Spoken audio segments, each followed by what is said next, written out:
요즘 교회가 복음 누림 컨텐츠 가지고 지금 8년차 인도받는데요. 여러분, 복음 누림을 하면서 우리가 붙잡은 그 성구가 하나 있습니다. 그 어떻게 보면 내용이라고 할 수 있겠죠.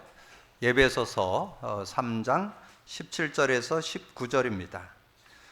믿음으로 말미암아 그리스도께서 너희 마음에 계시게 하시었고 너희가 사랑 가운데서 뿌리가 박히며 터가 굳어져서 능히 모든 성도와 함께 지식에 넘치는 그리스도의 사랑을 알고 그 너비와 길이와 높이와 깊이가 어떠함을 깨달아 하나님의 모든 충만하신 것으로 너희에게 충만하게 하시기를 구하노라. 그래서 거기 17절에 보면 우리가 믿음으로 말미암아 그리스도께서 너희 마음에 계시게 하시었고, 우리 마음에 계신 그분의 의미를 좀 우리가 내 것으로 하자. 그래서 우리가 고백 선포를 하는데, 계속 고백 선포를 하다 보니까 그 의미, 하나님 만나는 길이 되십니다. 죄와 저주 해방 주셨습니다. 사단 이긴 권세를 주셨습니다가 그 의미가 아주 실제 깊게, 넓게, 높게, 길게 깨달아지는 거예요. 그래서 저는 요즘에 정말 그 고백 선포하면서 정말 하나님께서 우리에게 주신 이 복음, 구원의 이름이라는 것과 더불어서 모든 문제를 해결하는, 모든 것을 해결하는 그 그리스도의 의미, 그게 이렇게 계속 자꾸 깊게, 넓게, 높게 이렇게 깨달아지니까 얼마나 감사한지요. 그래서 여러분 하나님 만나는 길이 되십니다. 그럴 때 만났다는 말이 뭐예요? 생명과 성령을 소유했다는 뜻이잖아요. 근데 우리가 생명과 성령을 소유했는데 그 의미, 성령의 의미가 얼만큼 여러분 실제되어 있느냐에 따라서 세상을 여러분 승리하면서 살아갈 수 있습니다. 여러분은 여러분이 힘으로 사는 게 아니고 성령의 능력 갖고 사는 거거든요. 이 성령의 능력 갖고 여러분의 모든 연약, 부족, 한계를 넘어서는 그런 모습을 가지고 살게 되고, 그 다음에 죄와 저주에서 해방 주셨습니다. 그 말은 법적으로 여러분 해방 받았잖아요. 원죄, 조상죄, 자범죄. 근데 우리는 세상 살면서 자범죄는 질 수 있어요. 그러나 예수님이 십자가에서 담당해 주셨기 때문에 회개만 하면 언제든지 그걸 용서받고 인도받을 수 있는 그런 모습. 그리고 사단을 이긴 권세를 주셨습니다. 근데 지금 여기에 지금 많은 분들이 좀 속아요. 이 사단이 워낙 이게 거짓말의 압이라고 그랬잖아요. 거짓말 전문가라 해서 속이는데, 지금 뭐 갖고 속이느냐? 주로 여러분 말씀을 들고 복음 갖고 있으면서도 못 누리게 하고, 그리고 말씀을 따라가는데 자꾸 말씀을 지식화하는, 이 말씀 원 근원의 말씀, 성경의 말씀 원 그 근본을 좀 깨달아야 되는데 그걸 못 깨닫고 자꾸 지식화되는, 이론화하는 그런 모습으로 자꾸 이렇게 가게 되는.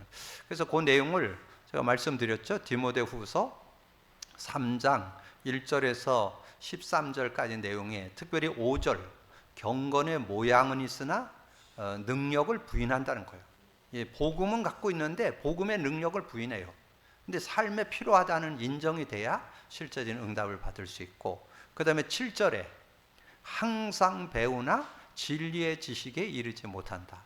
많은 사람들이 뭐 신앙생활을 잘해보려고 읽기도 하고 공부도 하고 암송도 하고 막 그러잖아요. 근데 그런다고 해서 이 말씀이 능력되는 거 아니에요.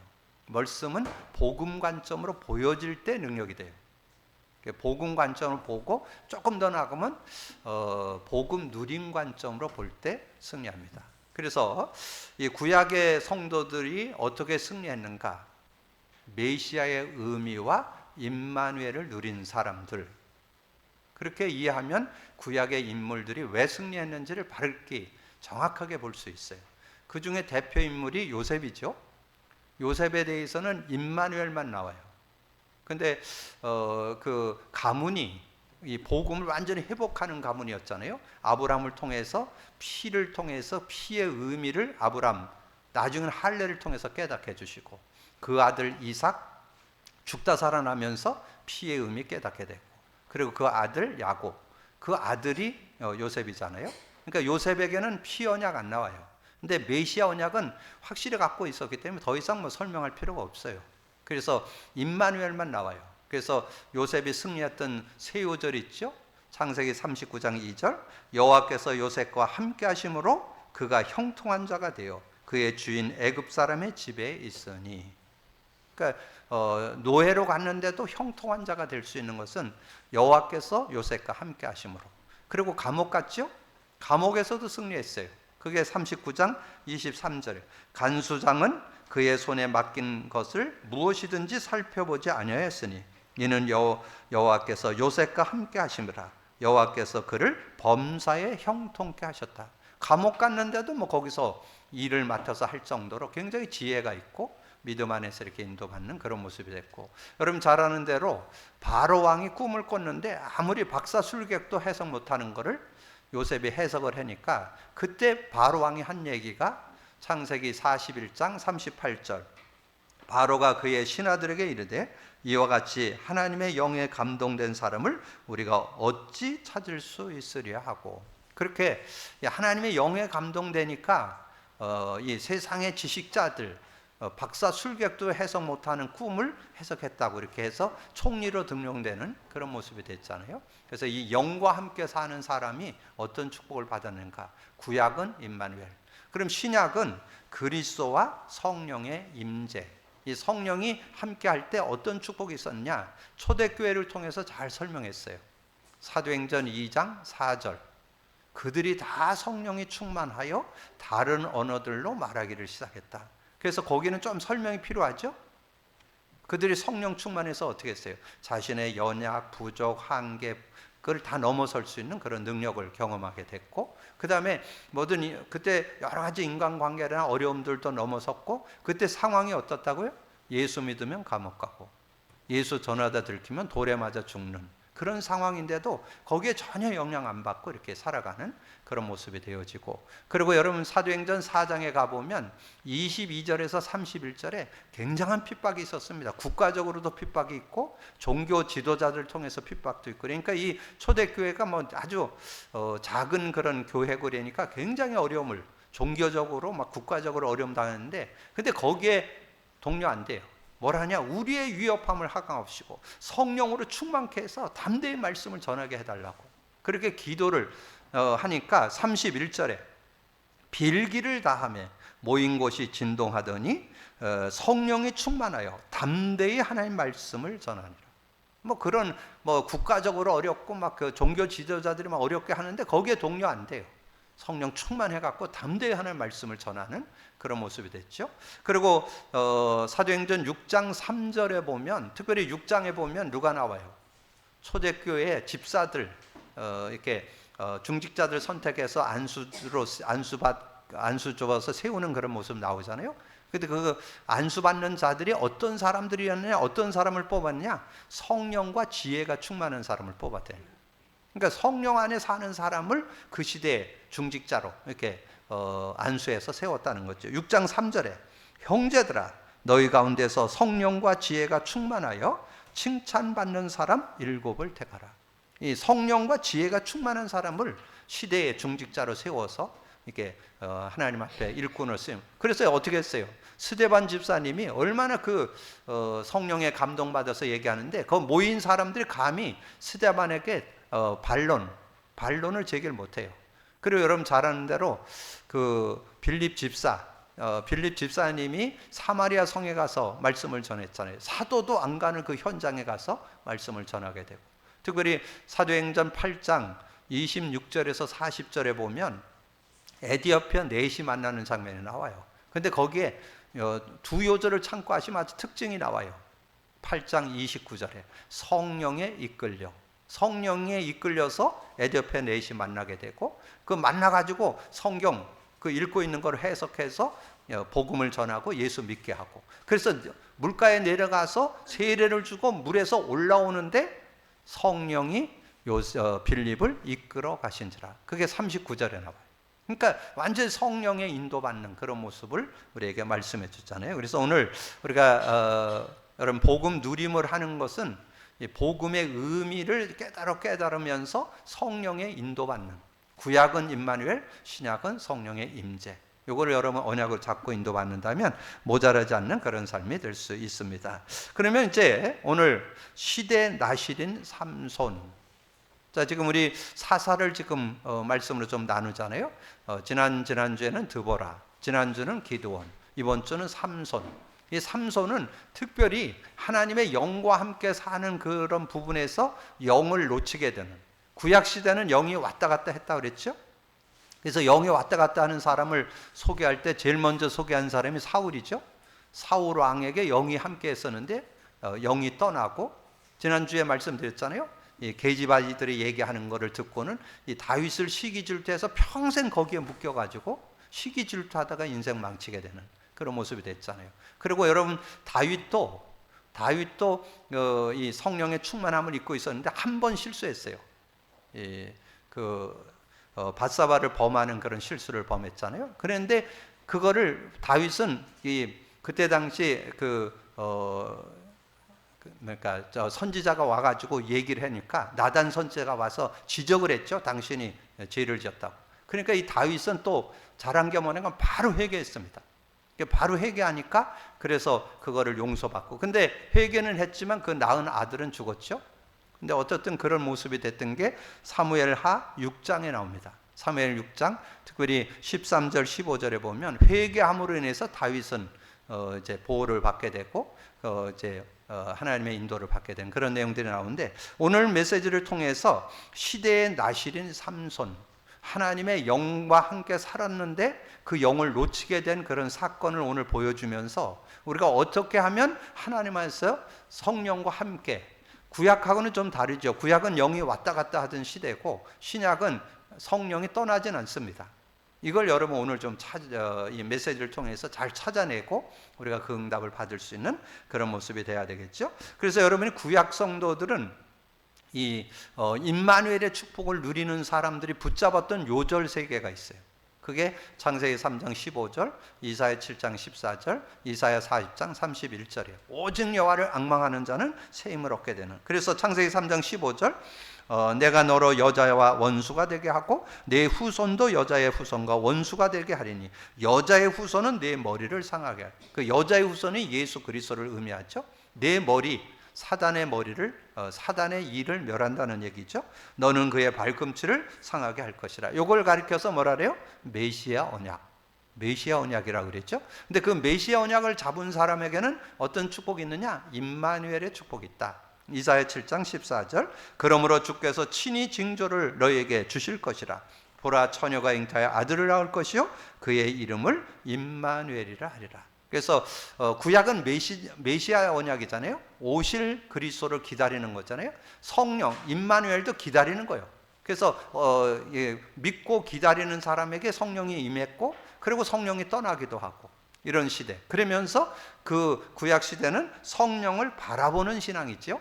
그래서 오직 여호와를 앙망하는 자는 새 힘을 얻으리니, 바라보고 의지하는 사람, 오직 여호와를 앙망하는 자는 새 힘을 얻으리니 독수리가 날개치며 올라간 것 같을 것이요 다른 박질하여도 곤비치 아니하겠고 걸어가도 피곤치 아니하리로다. 그래서 아까 말씀드렸던 요셉이 임마누엘을 아주 제대로 누렸고, 그리고 조금 그 축복을 놓쳤던 그런 사람이 사울이고, 다윗이 죄를 지었을 때 그런 영이 떠날 수밖에 없는 상황인데 회개함으로 영과 함께 사는 그런 삶을 살았던 걸 말씀해주고, 그리고 여러분이 메시지를 말씀을 읽으면서 이해 안 되는 그런 부분이 하나 있는데, 그게 다니엘서 1장 8절 9절이에요.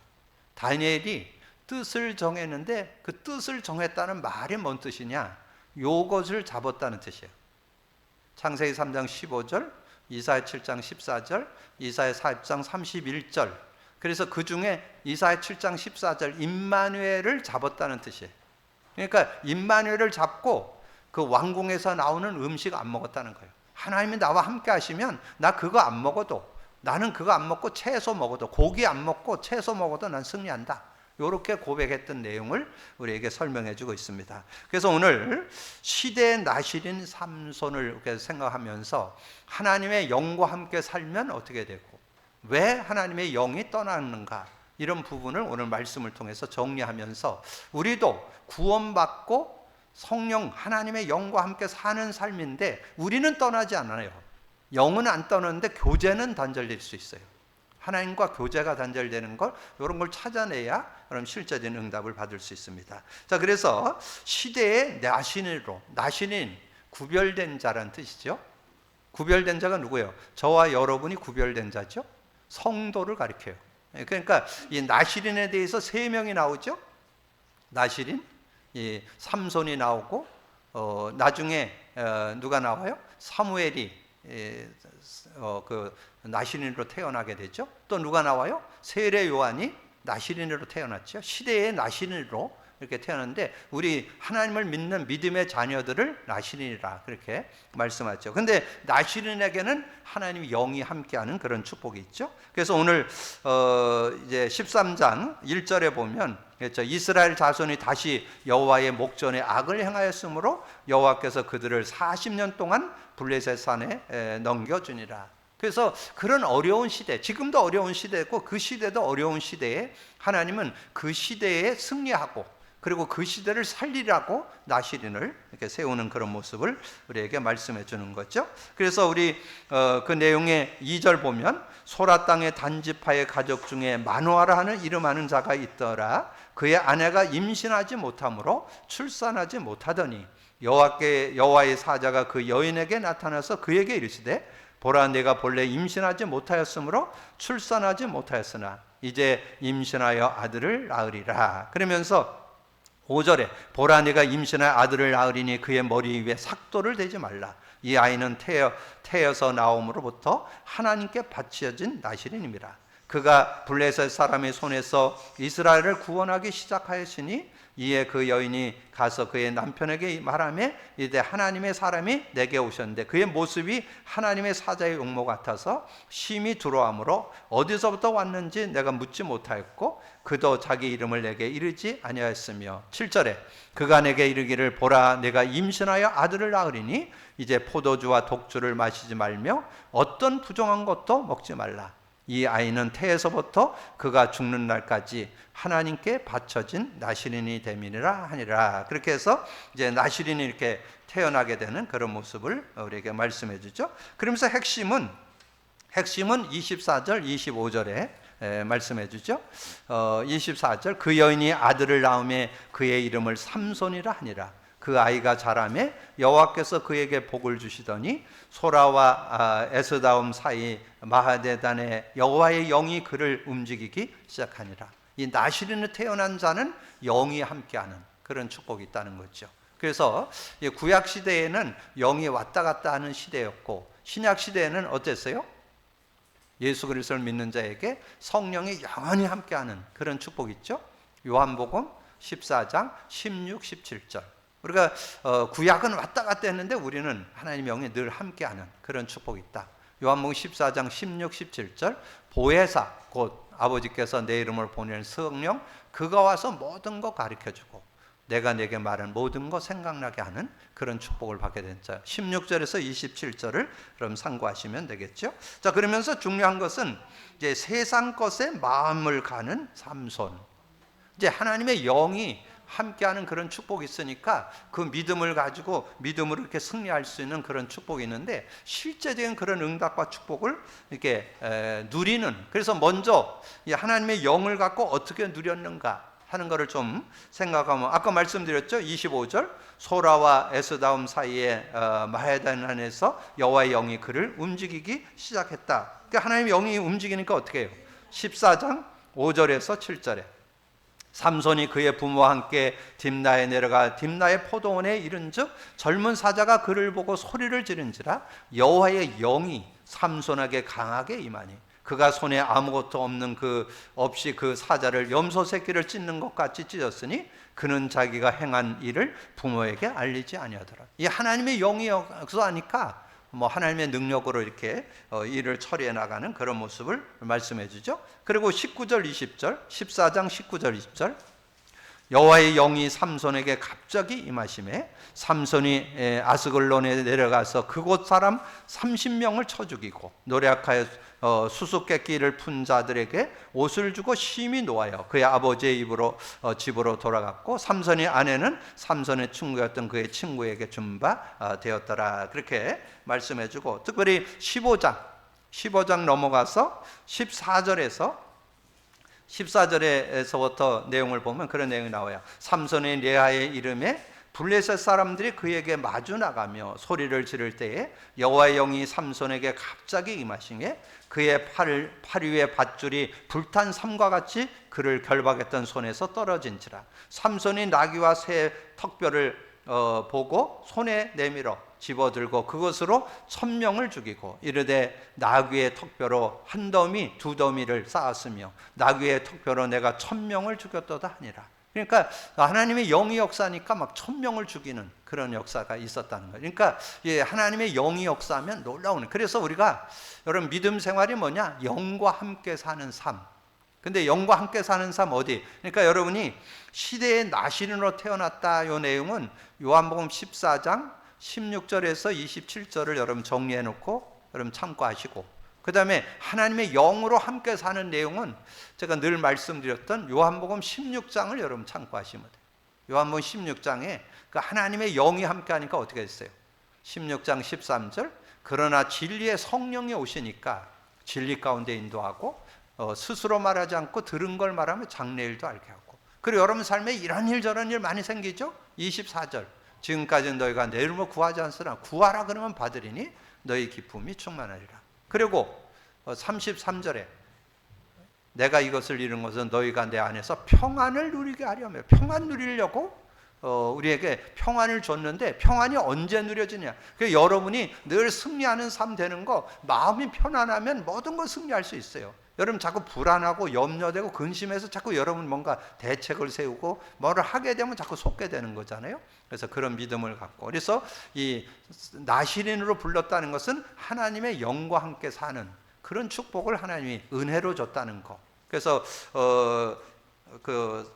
사사기 13장 25절, 14장 15절 7절, 19절 20절, 사사기 15장 14절 17절, 요거를 여러분 참고하시면 실제적인 그런 응답을 이렇게 누리게 되는 그런 모습이 되죠. 그러면서 우리는 세상에 살잖아요. 근데 세상을 살기 때문에 세상과 짝하는 그런 모습이 되어지는데, 이 삼손이 어떤 생각을 갖고 그랬는지 이 블레셋 여인하고 결혼을 하겠다고. 근데 거기에 내용에 보면 계책이 나와요. 블레셋 여인과 결혼을 해서 블레셋을 꺾겠다고 하는 어떤 그런 자세로 블레셋 여인을 맞이하게 되는 그런 내용이 나오죠. 그게 14장 1절에 삼손이 딥나에 내려가서 거기서 블레셋 사람의 딸들 중에서 한 여자를 보고 올라와서 자기 부모에게 말하 이르되 내가 딥나에서 블레셋 사람의 딸들 중에 한 여자를 보았사오니 이제 그를 맞이하여 내 아내로 삼게 하소서. 그러니까 근데 거기에 그 대책이 나와요. 그의 부모가 그에게 이르되 내 형제들의 딸들 중에 내 백성 중에 어찌 여자가 없어서 내가 할례 받지 아니한 블레셋 사람에게 가서 아내를 맞이하려 하느냐 하니, 삼손이 그의 아버지에게 이르되 내가 그 여자를 좋아하오니 나를 위하여 그 여자를 데려오게 하소서 하니라. 그때 블레셋 사람이 이스라엘을 다스리는 까닭에 삼손이 틈을 타서 블레셋 사람을 치려함이었으니 그의 부모는 이 일이 여호와께로부터 나온 것인 줄 알지 못하더라. 뭔가 자기 어떤 생각을 가지고 블레셋 여인하고 결혼하고 그렇게 하고는 그 블레셋을 관계를 맺고 그 블레셋을 꺾겠다고 하는 그런 모습을 이렇게 갖게 된 것을 이렇게 말씀해 주죠. 그러면서 여러분 그 내용에 가보면 10절에 삼손의 아버지가 여자에게로 내려가며 삼손이, 그러니까 뭐 자식이 그렇게 하겠다니까 또 뭐 아버지는 어쩔 수 없잖아요. 부모는 또 거기에 이렇게 협조해 주는 그런 내용이 나오잖아요. 삼손의 아버지가 여자에게로 내려가며 삼손이 거기서 잔치를 베풀었으니 청년들은 이렇게 행하는 풍속이 있었더라. 무리가 삼손을 보고 30명을 데려와서 친구를 삼아 그와 함께 하니라. 삼손이 그들에게 이르되 이제 내가 너희에게 수수께끼를 내리니 잔치하는 일의 동안에 너희가 그것을 풀어 내게 말하면 내가 베푼 30벌과 겉옷 30벌을 너에게 주리라. 그러니까 뭔가 여러분 복음 갖고 살면서 조심해야 될 게 있어요. 이 삼손은 뭔가 다른 사람들에게 뭔가 문제 내고 그거 다 먹고 하는 거 어떤 그런 즐거움이 좀 있었는 것 같아요. 안 해도 되는 걸 왜 수수께끼 내갖고 그게 올무가 된다니까요. 그러니까 그건 뭔 말이냐면 우리가 뭔가 세상을 살아가면서 뭔가 여러분이 뭔가 사회생활하고 인간관계 맺으려고 뭔가 이렇게 머리를 쓴 게 애래 거기에 걸려드는 수가 있다니까. 이 삼손이 거기에 걸려들었어요. 수수께끼 내고는 그거 안 냈으면 아무 문제 없는데 수수께끼를 내고는 거기에 걸려드는 그런 모습이 나옵니다. 그래서 거기에 이제 13절부터 그러나 그것을 능히 내게 말하지 못하면 너희가 내게 베옷 30벌과 겉옷 30벌을 줄지니라 하니 그들이 이르되 내가 수수께끼를 내면 우리가 그것을 드리라 하며 삼손이 그들에게 이르되 먹는 자에게서 먹는 것이 나오고 강한 자에게서 단 것이 나왔느니라 하니라. 그들이 사흘이 되도록 수수께끼를 풀지 못하네. 결국은 수수께끼를 했는데 못 풀어요. 근데 어떻게 풀게 되는지 아세요? 그 아내를 막 꼬셔가지고 네 남편이 그렇게 얘기했는데 너 그렇게, 근데 이 아내가 누구예요? 블레셋 여인이잖아. 그러니까 이 블레셋 사람들이 그 친구 30명이 얘기하는 거예요. 그거 얘기 안 해주면 안 된다고 막 그렇게 했고 겨우 졸라가지고 결국은 그 아내가 삼손에게 얘기해가지고 삼손이 그거를 결국은 얘기해 줌으로 인해서 그거를 풀게 되는 그런 내용이 나오죠. 자, 거기 15절 일곱째 날에 이르러 그들이 삼손의 아내에게 이르되 너는 내 남편을 꾀어 그 수수께끼를 우리에게 알려달라 하네. 그렇지 아니하면 너와 내 아버지의 집을 불사르라. 그러니까 괜히 그 수수께끼 내갖고 지금 집 망하게 됐다니까. 완전 그런 모습이 되잖아요. 우리가 여러분 뭔가 내세우고 뭔가 하면 이런 것에 잘못된 빠져. 그래서 여러분이 아주 성령 인도받는 것이 훈련돼야 돼요. 그렇지 않으면 여러분 생각과 기준 갖고 제가 세상을 살아가는데, 근데 그게 여러분 기억할 거, 저는 이걸 보면서 뭐가 딱 생각하느냐, 야곱이 굉장히 머리가 좋은 사람이었죠. 야곱이 머리가 굉장히 비상했는데 자기보다 한 수 위가 있었다니까. 예삼촌은 야곱보다 머리가 한 수 위야. 야곱이 뭘 했어요? 재산 딱 모으려고 어떻게 했어요? 짐승 중에 얼룩얼룩한 거는 내 거 하고 단색은 예삼촌 거 하세요. 그렇게 얘기하니까 어떻게 했어요? 그래라. 그래 놓고 그날 저녁에 예삼촌이 종들 시켜갖고 얼룩얼룩한 거 다 빼버렸다니까. 여러분이 잔머리 쓰잖아요. 거기에 잔머리에 앞서가는 한 사람 또 있다니까. 그러니까 잔머리로 하지 말고 성령 인도 받아라. 이게 신앙인들이 어떻게 세상 살아가는 그런 원리들을 이 삼손을 통해서 너무 잘 교훈해 준 거예요. 그래서 어떻게 했어요? 수수께끼를 우리에게 알려달라. 그렇지 않으면 너와 내 아버지 집을 불사르. 너희가 우리의 소유를 빼앗고자 하여 우리를 청한 것이 아니냐. 그렇지 않으면 아니. 삼손의 아내가 그의 앞에서 울며, 삼손의 아내가 남편한테 울면서 얘기하는 거예요. 울며 이르되 당신이 나를 미워할 뿐이요 사랑하지 아니한도다. 우리 민족에게 수수께끼를 말하고 그 뜻을 알려주지 아니하도다 하는지라. 삼손이 그에게 이르되 보라 내가 그것을 나의 부모에게도 알려주지 아니하였도다. 어찌 너 대답하게 하려 그대에게 알게 하려 하였으나 7일 동안 그들이 잔치할새 그의 아내가 그 앞에서 울며 그에게 강요하므로 7째 날에는 그가 그의 아내에게 수수께끼를 알려주며 그의 아내가 그것을 자기 백성들에게 주었더라. 7째 날 해지기 전에 성을 사람들이 삼손에게 이르되 무엇이 꿀보다 더 달겠으며 무엇이 사자보다 강하겠냐 한지라. 삼손이 그들에게 이르되 너희가 내 암송아지로 말미암아 밭갈지 아니었더라면 내 수수께를 능히 풀지 못하였으리라. 그러니까 결국은 그 아내를 통해서 수수께끼를 풀게 되고, 준다고 그랬던 거, 약속했던 거 다 줘야죠. 또 그런 모습이 나오잖아요. 그래서 저는 이 내용을 이렇게 쭉 읽으면서 우리는 정말 하나님께서 시대적인 나시린으로 세워가지고 성령과 함께 사는 삶을 사는데, 성령과 함께 제대로 살려면 어떻게 해야 되는가? 24 성령 인도받는 비결, 그리스도 고백 선포하는 것, 복음 누림이 24 성령 인도받겠다는 그 고백입니다. 그런 믿음 갖고 사는 여러분이 되기를 주님의 이름으로 축복합니다. 그러면서 삼손이 결국은 그 영이 떠나는 그런 사건이 터졌죠. 근데 이 삼손에게는 그런 육신적인 어떤 모습도 있는데, 거기에서 삼손은 이 여자를 좀 가까이 하는 그런 게 좀 체질화되어 있는 것 같아요. 왜냐면 사람마다 왜 그런 어떤 속성이 있잖아요. 어떤 사람은 돈을 너무 좋아하고, 어떤 사람은 뭐 명예를 좋아하고, 어떤 사람은 그 여자를 좋아하고. 근데 이 삼손에게는 여자를 좀 가까이 하는 어떤 그런 게 있었던 것 같아요. 그래서 불신, 그 집안에서는 그때 당시 유대인들은 유대인끼리 결혼하는 어떤 그게 정해져 있었는데, 이스라엘 사람들끼리 결혼해야 되는데 이방 나라인 이 블레셋 여인하고 결혼하겠다. 그래서 나중에 여러분 성경 읽어보면 어떻게 됐어요? 자기 부인 뺏겨버립니다. 너 마음도 없는데 뭐하러 같이 사냐, 그래갖고 친구에게 줘버렸어요, 그 여인을. 그리고는 이 삼손이 어떻게 돼요? 오늘 여러분 그 16장 1절에 가보면 또 그 여인을 만나는 내용이 나오잖아요. 삼손이 가사에 가서 거기서 한 기생을 보고 그에게로 들어가더니 가사 사람들에게 삼손이 왔다고 알려지매 그들이 곧 그를 애워싸고 밤새도록 성문에 매복하고 밤새도록 조용히 하며 이르기를 새벽이 되거든 그를 죽이라 하였더라. 그리고 또 어떻게 했어요? 4절에 보니까 또 드릴라라고 하는 여인을 또 만났죠. 이후에 삼손이 소래골짜기에 드릴라라는 이름하는 여인을 사랑하며. 그래서 지금 이 드릴라는 이제 우리 성경을 이렇게 좀 연구하는 신학자들이 기생이라고 보지는 않아요. 그냥 좀 거기 나오는 대로 소래골짜기의 어떤 작은 동네의 한 여인. 그러니까 어떻게 보면 순수했던 그런 여인이었던 것 같아요.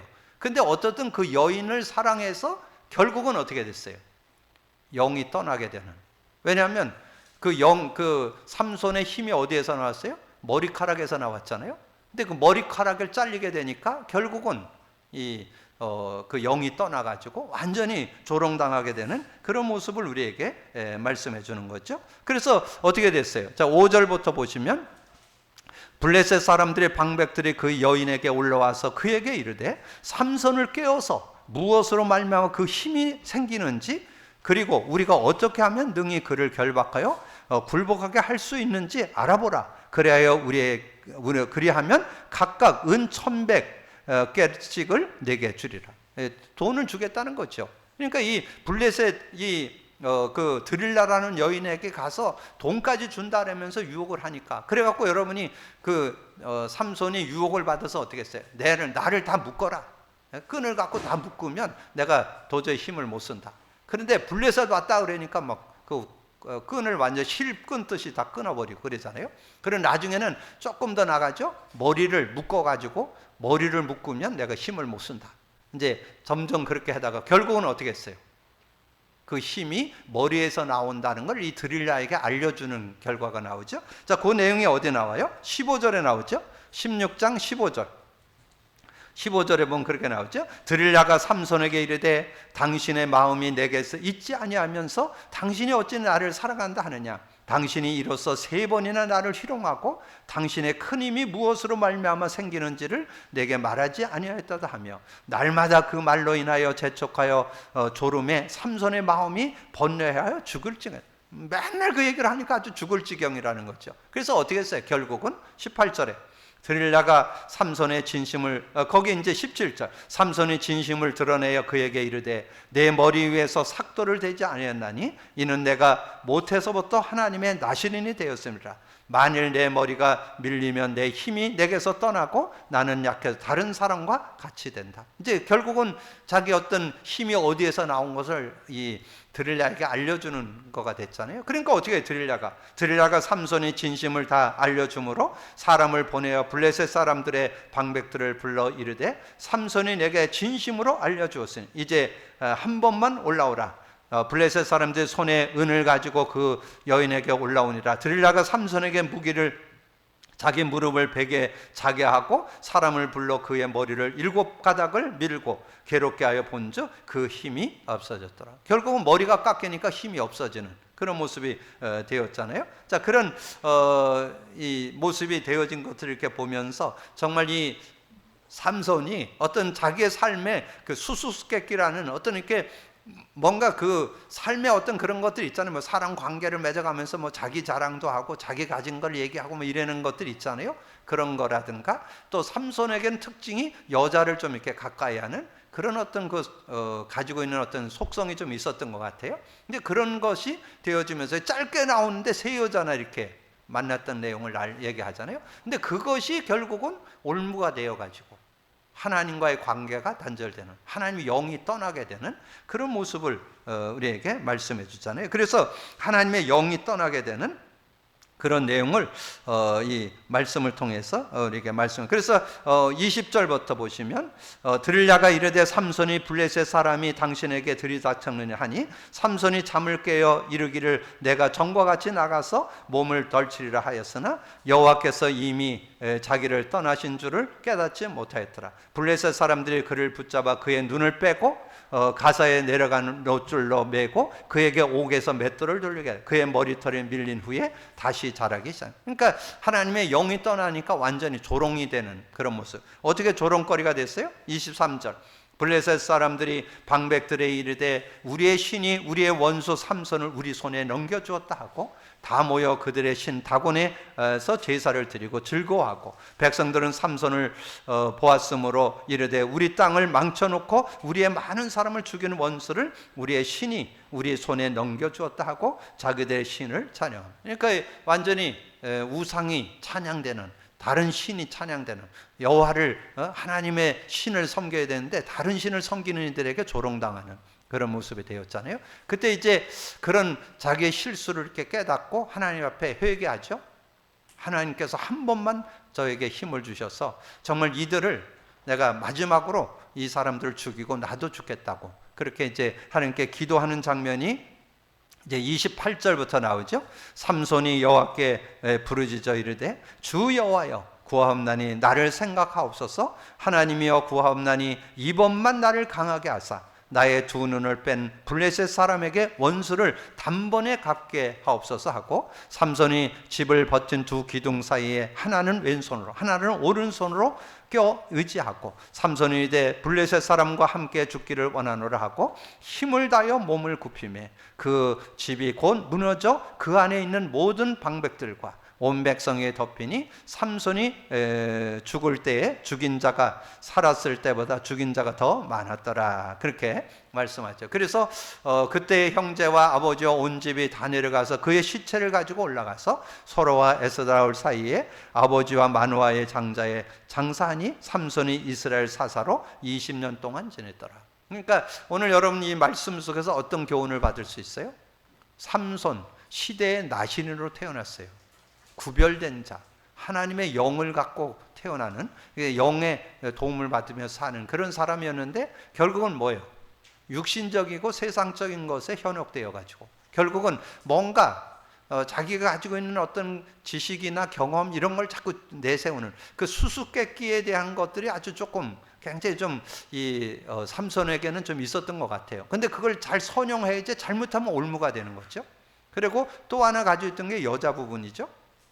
이 블레셋 여인을 아내로, 이 가정에서 반대하는데도 아들이 그렇게 하니까 어쩔 수 없이 부모도 허락을 해서 이 블레셋 여인과 결혼을 하게 되고 기생하고 또 같이 저거 하게 되고 그리고 드릴라라고 하는 여인을 만나가지고 이렇게 되면서 결수는 하나님이 영이 함께 할 때는 막 굉장한 역사들이 일어났잖아요. 막 그 블레셋을 꺾고 막 나귀 뼈만 들고 나가서도 1000명을 죽이고 막 이런 하나님의 역사들을 막 경험하게 됐는데 결국은 자기의 어떤 그런 약한 부분 때문에 세상의 어떤 그런 모습을 의지하는 것 때문에 그래서 우리가 어떻게 하면 하나님의 영과 함께 제대로 인도받을 건가 요거를 여러분 좀 정리하셔서 인도받을 수 있는 그런 모습. 그래서 우리가 이제 계속 메시지 나누면서 정리한 세 요절이 있죠. 여러분 구원받은 저와 여러분에게 성령이 영원히 함께한다. 요한복음 14장 16절에서 27절 특별히 26절 있죠.